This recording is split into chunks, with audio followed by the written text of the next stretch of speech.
The BMI Podcast is provided for educational and informational purposes only and does not constitute providing medical advice or professional services. Be sure to check out our description below for our website and social media platforms. I'm your host, Dr. Drew Crawford. I'm a board-certified gastroenterologist and obesity medicine specialist. Thanks for joining me today on the Beyond Measurements and Image podcast. It's early April here in the U.S. It's spring. Flowers are starting to come out. The weather's cool in the morning and cool in the evening. It's starting to warm up in the afternoon. It's really a good time to start training for some future goals, whether that be a 5K or maybe some bike event, joining a gym, just some goal that we can start working on now. Not that you couldn't start them before, but initially when we launched this in February, we talked about how, at that point you'd probably made a New Year's resolution. There was a good chance that you'd started to fall off of it. So if you're able to right the ship at that time, that's fantastic. But if not, now's a good time to kind of start thinking about doing the little things so that maybe you can scratch one of these things off your list that you might choose to do. Again, whether it be like a 5K or a 10K or biking, joining a gym, joining a CrossFit gym, playing pickleball, it doesn't really matter. Let's just talk a little bit about that real quick. I know in episode 6, I talked about the limited role of exercise in terms of calorie burn, right? And that's very true. And if you haven't listened to that, I'd encourage you to go back. The real secret to weight loss is just taking in less calories than you burn. Now, it can get more complicated than that, but we're just trying to keep it really simple. You can take in less, and then you can also burn more, right? You can do the combination of the two, but people think at the beginning of the year that they're going to lose weight, and so they join a gym. And they may be faithful at going to the gym, but what you'll find is that exercise really has a very limited role in weight loss just because it doesn't burn that many calories. And again, I'd really encourage you to go back and listen to episode 6, and I really outline a lot of the details of how many calories you burn. And I think most people would be surprised at the minimum amount of calories burned. And oftentimes it's even offset by the fact that you went out and exercised, which in turn made you hungry, so you turn around and eat. But that being said, the real benefit to exercise is more in the discipline that's associated with it, and particularly if you're consistent with it. And remember, I talked about the study that showed that people who exercise consistently at the same time of day, whatever time of day that is, if they were consistent at that time of day, they tend to have more measurable weight loss at the 2-year mark than people who had varied times. And then even more so if you exercise in the morning. That being said, we don't want to get too in the weeds. You don't want to be too disciplined. You don't want to make such drastic changes that they're unsustainable. So if you're not a morning person, I wouldn't recommend all of a sudden setting a goal of getting up and working out 5 times a week at 6 in the morning or 5 in the morning or 4 in the morning, right? You want to do whatever it is that you choose to do. You want to be able to do that in a sustained pattern, in a consistent pattern, and something that you can build into your life. The overall minimum goal should be to exercise about 150 minutes a week. And at least 2 of those should be some form of strength training, particularly if you're in a weight loss program. Because when you lose weight, you lose all sorts of weight, right? You lose fat, you lose water, you can also lose muscle mass. And so by having at least 2 strength training episodes a week, the goal there is to try to preserve muscle mass, not necessarily build it, but just preserve it as you're working to lose weight. Even though episode 6 talked quite a bit about the minimal amount of calories burned with exercise, it's still very important. So now I think it's a really good time to look at setting some goals to achieve. Let's just say you choose to do a 5K. Right? That's going to take maybe 4 to 6 to 8 weeks to train for. So here we are in mid-April. That would put us there in June. So you really want to try to hit these before it gets too hot. Now, your goal may not be a specific event. It may just be a global discipline such as walking daily or running daily or biking daily or playing pickleball daily, and not even necessarily every day. But if you have an event, now's a good time to start looking on the internet to try to find that race in your area. Get signed up for it and put it on the books, because I find that people tend to do much better if they have a goal. That being said, I think what's really important is not the day itself, right? Not race day, but just the journey going to it. So let me tell you kind of a fun story. When my daughter was a senior in high school, she decided that she wanted to go skydiving. She'd never been skydiving before, and she just decided that, her and some friends were going to do that, and she thought that was a great idea. So in the end, when it came down to it, her friends sort of backed out. They thought they wanted to do it, but when it really came time to do it, that wasn't on their bucket list. But it was on her bucket list. And so she had asked me early on if I would do it with her. And I said, sure, I'm happy to do that. I'd never skydove before. And I thought, yeah, that'd be a lot of fun. So she was getting ready to go to college. And so she said, hey, Daddy, like we were going to do this before I went to college. We need to get it done. So literally the day before we took her to college, we went skydiving. We got on a plane, we went up 10,000 feet, we jumped out, and we skydove.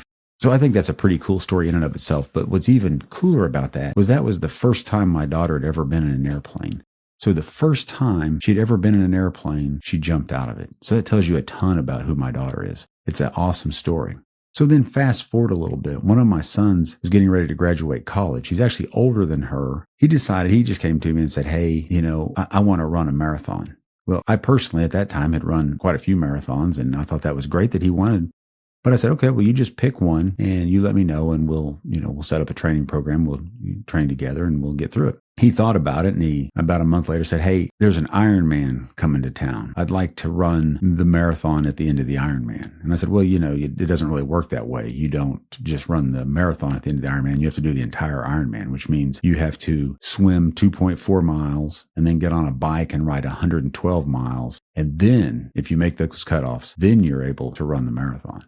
And he said, I know, Dad, I know. He said, I want to do something ostentatious like Haley did, right? The first time she went in an airplane, she jumped out of it. So I want the first marathon I run to be at the end of an Ironman. So I thought, well, that's absolutely ridiculous. But we agreed to do that, and we worked to train to do that. And we spent all this time training.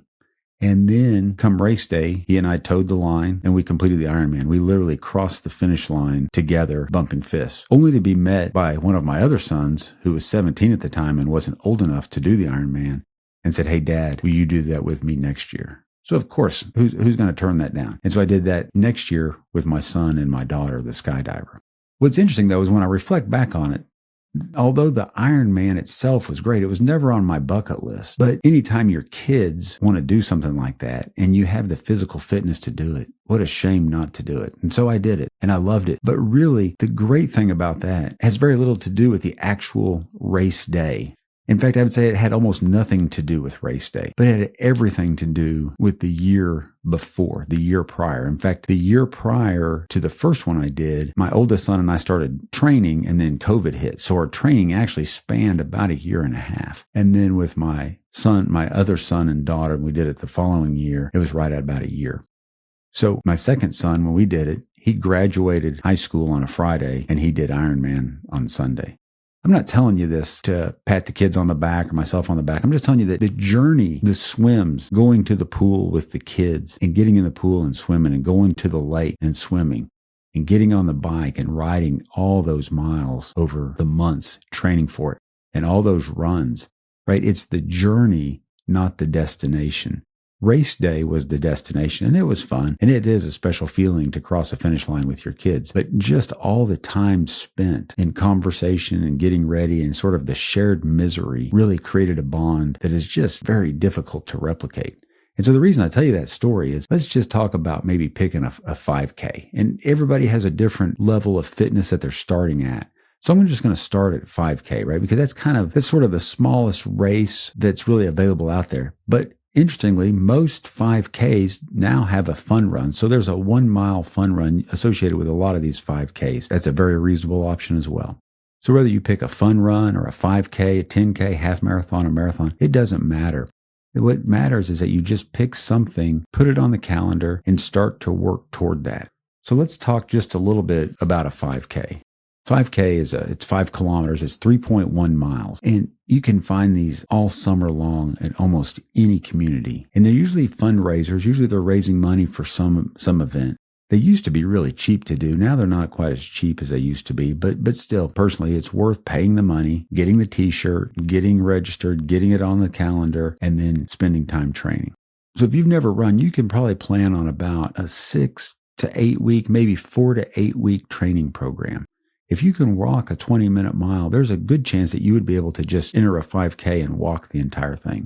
Most of them are relatively time limited because when they do these 5Ks, oftentimes they're in urban areas. And so the race directors, they have to hire police to sort of block the streets so that, you can run up and down the streets. And so they try to limit that. But usually the race course is open for at least an hour. So if you can walk a 20-minute mile, in theory, you should be able to just walk a 5K.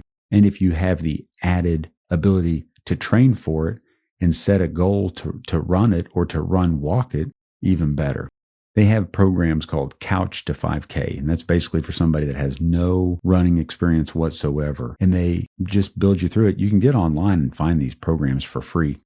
If you live in an urban area, there's a good chance that there's a running group that will have a group of beginning runners starting, and you can jump in with them if you want. Usually they have multiple levels of runners, right? They have everything from the new runner who's never ran, that may be 250 pounds overweight and just wants to start moving toward better fitness, all the way up to elite runners. And obviously you don't run together, but you may all start.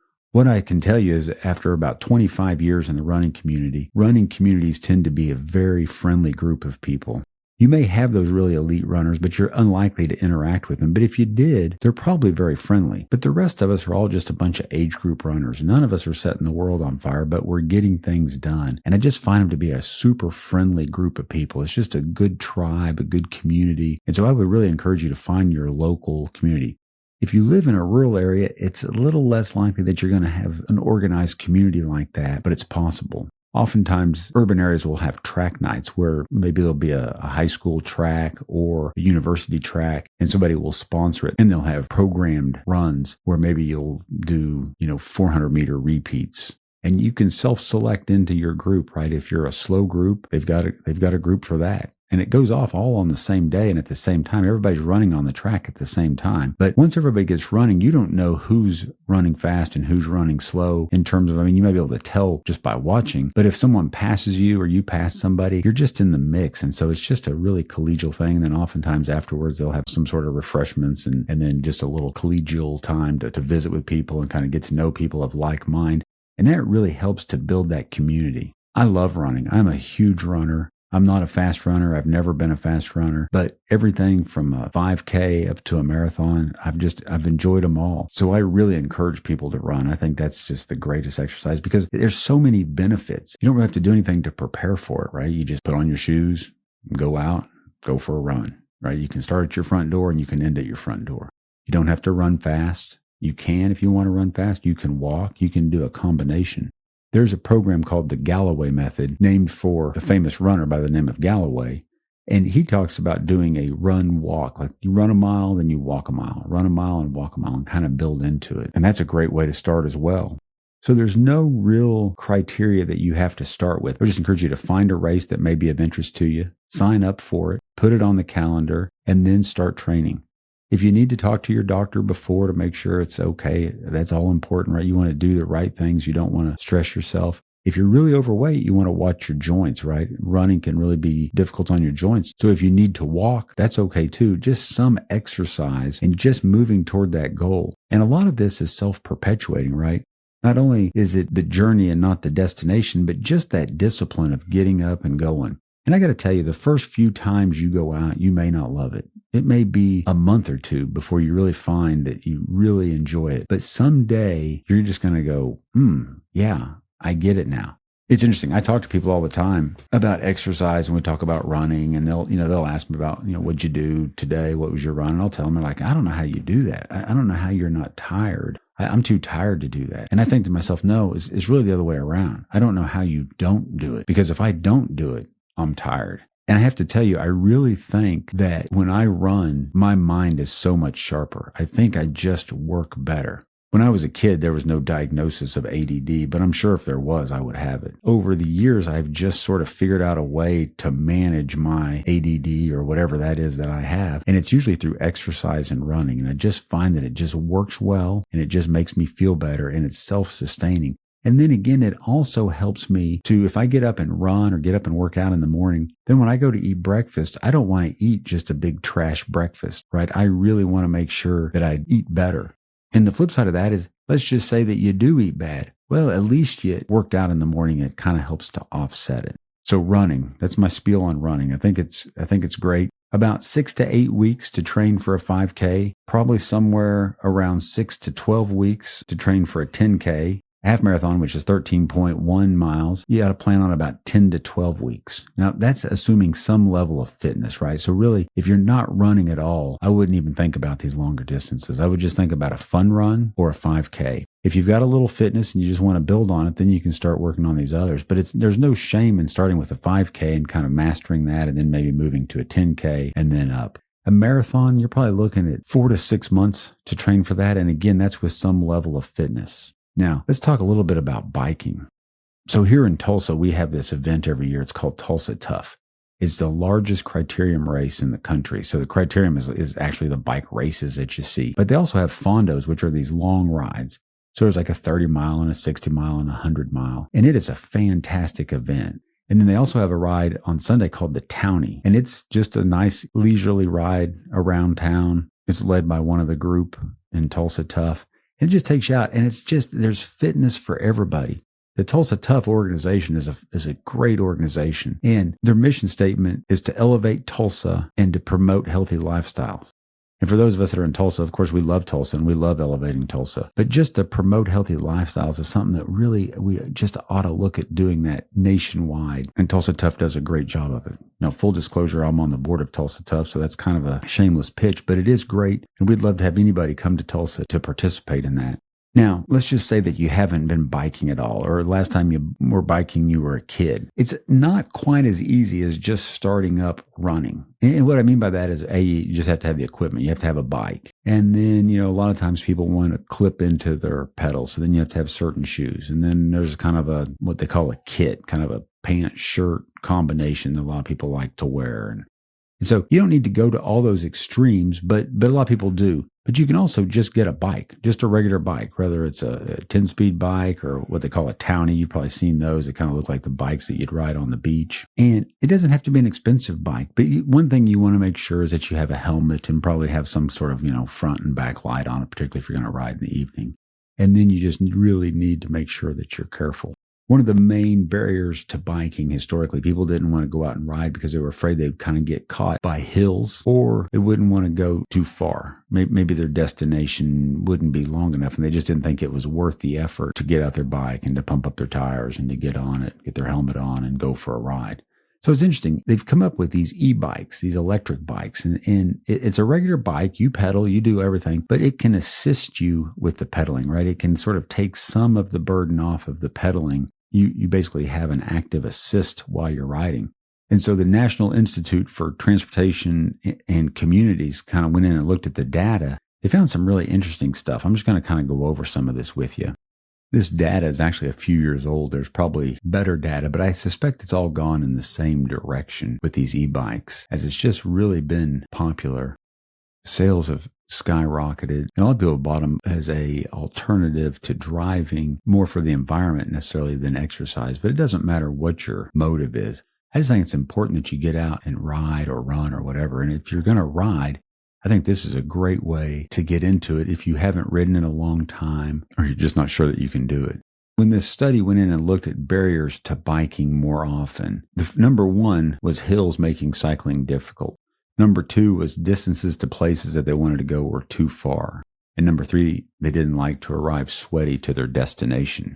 The e-bikes really help with all three of those, right? They definitely can lessen the burden of hills. Well, they can't lessen the distance, but they can lessen the effort that you'd have to go. So if you didn't think you could ride that far with the e-bike, it would give you an alternative, or it would lighten the load and help you to get there. In terms of being sweaty, I don't know. If you're like me, you just sweat like crazy. In theory, if you're exercising a little bit less, right, if the e-bike is kind of helping some, you should be able to kind of down-regulate and let the bike do a little bit more of the work, and so maybe sweat a little bit less. In terms of riding, now I don't know if you're in a sanctioned ride. I don't know that all the rides will allow you to have an e-bike. But biking is really more of a personal thing, or something that you do with friends. It's not necessarily an event like a 5K run. They have them, like I said, Tulsa Tough has them. But a lot of biking events like that are really for people who just like to bike, ridiculous amounts of miles, 30, 60, 100 miles at a time, or do these races, right? I'm not suggesting that if you're new to exercising that you necessarily do that. But if you just want to go ride, right, it is such a great way to build in some exercise. It gets you out in the sun. It gets you out and about. It's relatively safe. The e-bikes are as safe as the others. They can go a little faster, but they're a great means of transportation. transportation. They are pretty good for the environment. If you're replacing some of your commutes, some of your car trips with an e-bike, you're making a good choice for the environment. In that study, when they looked at the reasons that people acquired an e-bike, number one was to replace car trips, right? So it wasn't environmental. But the second one was to ride with less effort. The third one was for recreation, right? But the less effort is the key there. Now, it'd be great if you thought of this as a bridge as well, right? You're going from not riding or maybe limited riding to then you get an e-bike and then you start riding. And let's just say that you have to use the e component of it a lot on the front end. Ideally, you'd be able to dial that down, right? As you become more fit, maybe as you lose weight, you start to dial that down and you just bike more. You don't need to go buy a different bike. You can adjust to what extent the E portion is added into your ride. And again, if you live in a hilly area or maybe you're far from where you'd like to ride, maybe that's the store, maybe it's your work, maybe it's your friend's house. If you have the e-bike, it should be able to help you to kind of get over that and to be able to get some exercise. Now, the question is are you getting as much benefit from a cardiovascular perspective with an e-bike as if you were doing it just regularly? And the answer is probably not, right? If your body is completely responsible for propelling you and the bike forward, you would be calling more on your cardiovascular system and your muscles to do it. But that doesn't matter, right? Because before, maybe you were riding none or you were riding less frequently. Remember, we talked about when you do this, you're not trying to make the perfect choice. You're just trying to make a choice that's a little bit better than what you were doing the day before or the week before or the month before. So another thing about e-bikes that we know is that people who ride e-bikes tend to ride more than they would when they rode a standard bike. So in this study, they went in and looked and they found that the majority of e-bike riders, about 93% of them, were actually bicyclists or they rode a bike fairly regularly before. So of those that rode before, about 30% of them rode weekly. And when they got an e-bike, that number jumped up to 42%. And it's interesting, about 25% of those people rode daily. And of that, it almost doubled when they had an e-bike to almost 50% rode daily. So I love to ride bikes. I think it's a lot of fun. It is more work than running. I mean, I always tell people I'm a runner that bikes. I'm not a biker that runs, but it's a lot of fun. It's a little more work on the front end, right? Making sure your tires are aired up and making sure that you got the right shoes and yada, yada, yada. But it is a lot of fun. And these e-bikes are even more fun. I do see the appeal to them because you can go a little less. And if you start to get tired, you can back off and let the e-bike take over. So what other goals can you set? Well, you could set a goal to do a triathlon, right? When people think of triathlons, they always think of these big triathlons like the Ironman or the half Ironman. But they have sprint triathlons that are much smaller. They may be like a 400-meter swim or maybe even an 800-meter swim. So that would be like a quarter or half mile-ish. And then that might be followed with a 10 or 12 mile bike ride and then maybe a 3-mile run, right? So it's a big chunk, right? If you haven't done anything, it'd be a big chunk to jump off and do all of those at once, but each one of those is manageable. A lot of those sprint tries can even be done indoor, like at a gym where you swim in the pool in the gym, you get on a stationary bike, and then you run around the track in the gym. I've done those. I don't think they're that fun. I think it's more fun to get out in the weather. But you don't have to necessarily pick some giant goal, right? Just a small, achievable goal can get you there. Lastly, let's just talk about going to the gym. I think going to the gym is fantastic. I know I said initially that, at the beginning of the year, everybody signs up to go to the gym. And then, 6 weeks later, the number of people that made that as their New Year's resolution is significantly diminished. But there's still a lot of benefit to strength training. And again, just the discipline of going. It doesn't really matter what gym you go to, but you do want to be selective, right? If you're going to a bodybuilder gym, well, that's probably not the right environment. That's probably not necessarily going to be super conducive to what you're doing. And you may or may not, run into some problems there. I'll tell you the thing that I find is, and this is a little controversial, I guess, but I find the CrossFit programs to be extremely helpful at all levels. I've been a member of a CrossFit gym here. I'm not currently, but I've been a member of a CrossFit gym, and I've been to various CrossFit gyms around the country. And what I've found is that the people there tend to be very accommodating. You can show up to a class. It doesn't matter whatever time the class is. You'll show up to a class and there may be somebody that has just got muscles on their muscles. They're, one of the fittest people in the town and they're there to get their workout. But in that same class, you may have 1 or 2 or 3 or 4 overweight, obese, not particularly physically fit people. And the coaches meet you where you're at. there's a prescribed program for that day in CrossFit, right? There's what's called the WOD, the workout of the day, the WOD. And so that's there and it's there for everybody, but they scale it and you get to pick that. The coaches then will meet you where you're at. If you're in excellent shape, they're going to push you and give you the maximum amount, right? The heaviest weights, the fastest speeds, the most reps. But if you're not there, they're going to work with that, right? And it's very subtle. It's personalized, but they don't call you out. They kind of bring everybody in. They're just, and they teach you all the appropriate lifts. And it's just a super friendly environment. The coaching and I think the community is just very welcoming. So not all gyms may be that way, not all CrossFit gyms, and there may be other gyms that are that way, but usually you don't have a coach that's there running every program, right? You might have a physical trainer. Whether or not they have any specific training is always kind of questionable. At a CrossFit gym, they always have their CrossFit certification. So this isn't, I'm not paid by CrossFit. This isn't endorsed by them. I just find personally that tends to be a tribe of people that have been very helpful and I think just very accommodating to people at all levels. And I think if you're looking for a gym, you might look at your local CrossFit affiliate and just see what they have to offer and see. I think a lot of them have opportunities where you can go and maybe participate in a workout, maybe one or two or maybe a week free of charge. And then you can kind of decide if it's for you or not.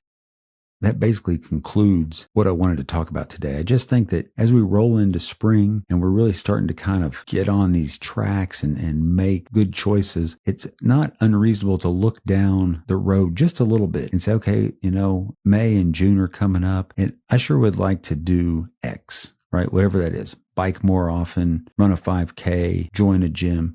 I just think now is really the time. And yes, we may get into a little bit of the rainy season and maybe you have to do some stuff on stationary bike or on a treadmill or just take a rest day that day. But now is a great time to do it. Remember, we talked about setting goals, right? SMART goals, specific, measurable, achievable, relevant, and time limited. Nothing quite says that like let's just say a 5K, right? It's a very specific race on a specific day. It's measurable, right? You can measure your progress from today to the day you do it. It's definitely achievable, right? I mean, you can do it at whatever pace you want to do it. And it's not a race. I mean, it can be a race, but it's a run, right? The guy that's going to finish first, it's a race for him, maybe a race for the first three.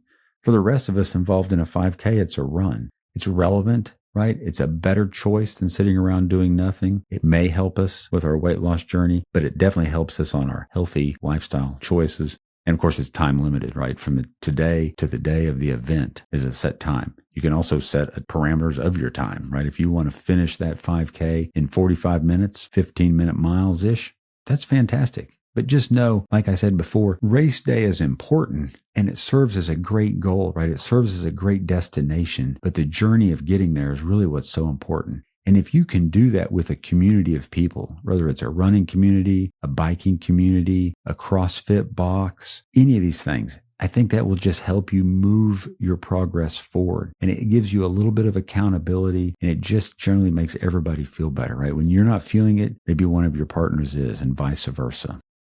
Regarding race or events or even possibly local running clubs, if you have problems finding it, send us a message at thebmipodcast.com and we'll help to see if we can find something in your community that would help get you in with these and work towards your goals.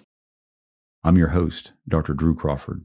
Join me next week as we go beyond measurements and image to build a healthier lifestyle and elevate your well-being on the BMI Podcast. See you then.